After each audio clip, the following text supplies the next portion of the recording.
आज के इस एक्सप्लेनर में सीधा उस घटना के भीतर चलते हैं जिसने भारतीय राजनीति की दिशा को पूरी तरह से मोड़ कर रख दिया। हम बात कर रहे हैं 2026 के ऐतिहासिक पश्चिम बंगाल विधानसभा चुनाव की।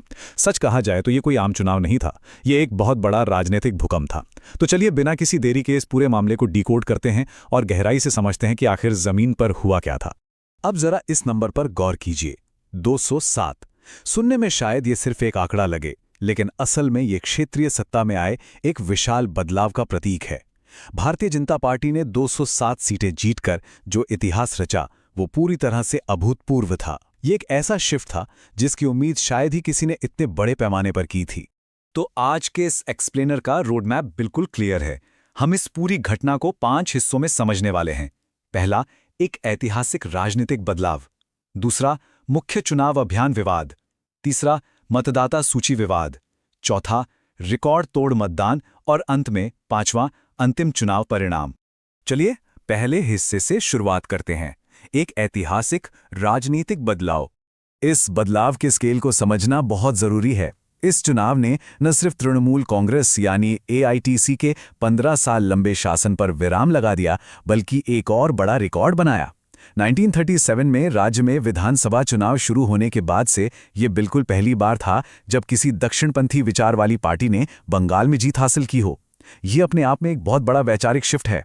अब बढ़ते हैं दूसरे हिस्से की तरफ, मुख्य चुनाव अभियान विवाद।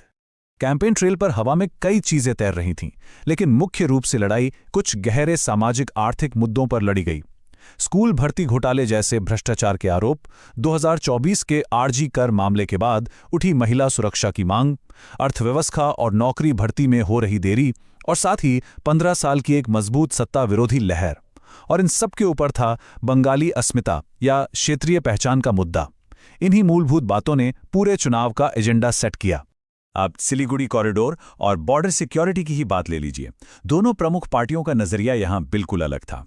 एआईटीसी का स्पष्ट तर्क था कि सीमा को लेकर किए जा रहे दावे राजनीति से प्रेरित हैं और सिर्फ ध्रुवीकरण के लिए हैं। वहीं दूसरी तरफ बीजेपी का स्टैंड था कि सीमा पार की आवाजाही सीधे तौर पर राष्ट्रीय सुरक्षा के लिए एक बड़ा खतरा है। ये दोनों ही दृष्टिकोण अभियान के दौरान छाए रहे।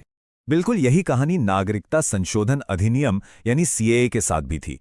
एआईटीसी ने चिंता व्यक्त की कि सीएए से अल्पसंख्यकों में बेचैनी और घबराहट बढ़ रही है, जबकि बीजेपी का वादा था कि अगर नई सरकार आती है तो सीएए के तहत नागरिकता देने की प्रक्रिया को काफी तेज कर दिया जाएगा।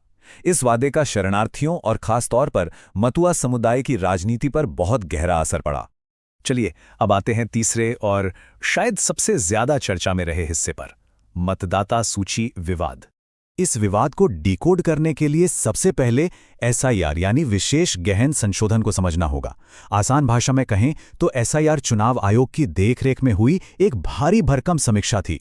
इसमें 150 जिला सत्र न्यायाधीशों ने एक एक करके पंजीकृत मतदाताओं की पात्रता को सत्यापित किया।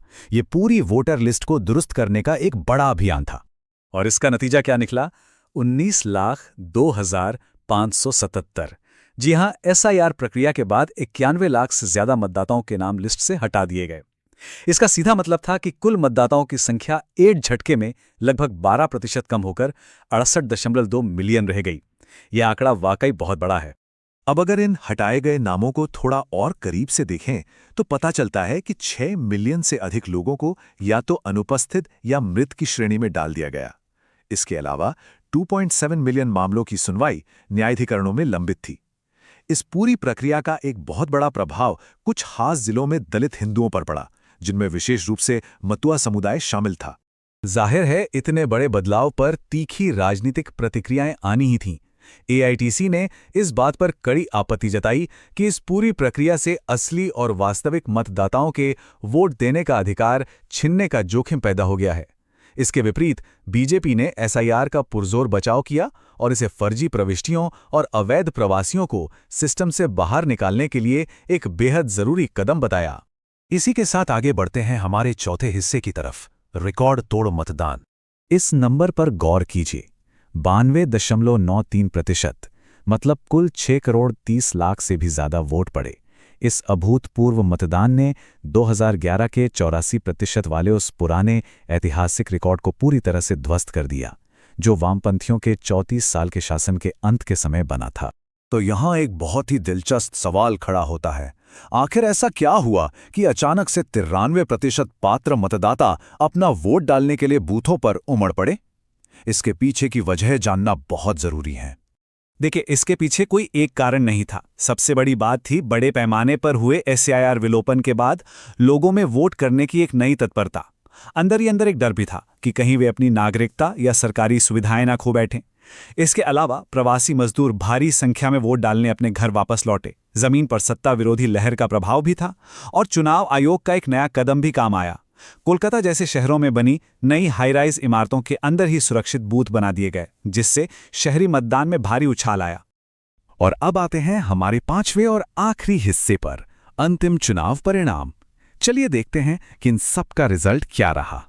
फाइनल नंबर्स बहुत ही साफ तस्वीर पेश करते हैं। बीजेपी को सीधा 130 सीटों का भारी जंप मिला, जिससे उनका आंकड़ा 207 तक पहुंच गया। वहीं दूसरी तरफ AITC को ठीक उतने ही यानी 135 सीटों के नुकसान का सामना करना पड़ा और वे 80 सीटों पर आ गए। लेफ्ट फ्रंट और कांग्रेस की बात करें तो उनकी मौजूदगी महज 2-2 सीटों तक ही सिमट कर रह गई। वोट शेयर को देखें तो ये बदलाव और भी स्पष्ट हो जाता है। बीजेपी 45.85% के साथ सबसे आगे रही, जबकि AITC को 40.80% वोट मिले। शीर्ष दोनों पार्टियों के वोट शेयर में लगभग 7% का ये स्विंग इतना असरदार था कि इसने राज्य का पूरा राजनीतिक नक्शा ही बदल कर रख दिया। अगर इस जीत को जियोग्राफिकली देखें तो इसका दायरा वाकई हैरान करने वाला है। उत्तर बंगाल में बीजेपी ने 40 और AITC ने 14 सीटें लीं। दक्षिण बंगाल में बीजेपी 117 पर और AITC 58 पर रही। और राड़बंग में तो फैसला बिल्कुल एक तरफा रहा, जहां बीजेपी ने 50 सीटें जीती और AITC को सिर्फ 7 सीटें मिली। ये जीत हर क्षेत्र में पूरी तरह से निर्णायक थी। हालांकि एक छोटी सी बात और है। इतने बड़े पैमाने पर चुनाव हुए, राज्य भर में 85,000 से ज्यादा पोलिंग बूथ चालू थे, लेकिन फिर भी कुछ जगहों पर दिक्कतें आईं। स्थानीय EVM छेड़छाड़ और चुनावी कदाचार की शिकायतों के बाद चुनाव आयोग को फलता, मगराहट पश्चिम और डायमंड हार्बर के कुछ हिस्सों में पुनर्मतदान यानी रीपोलिंग का आदेश देना पड़ा। तो इस पूरे एक्सप्लेनर के अंत में एक बहुत ही गहरा सवाल हमारे सामने छूट जाता है। इस अभूतपूर्व और ऐतिहासिक घटना का भारत में क्षेत्रीय पहचान और राष्ट्रीय राजनीति के भविष्य के लिए असल में क्या मतलब है? यकीनन 2026 के इस पश्चिम बंगाल चुनाव की गूंज आने वाले कई सालों तक सुनाई देगी। इसी विचार के साथ आज का ये एक्सप्लेनर यहीं समाप्त होता है।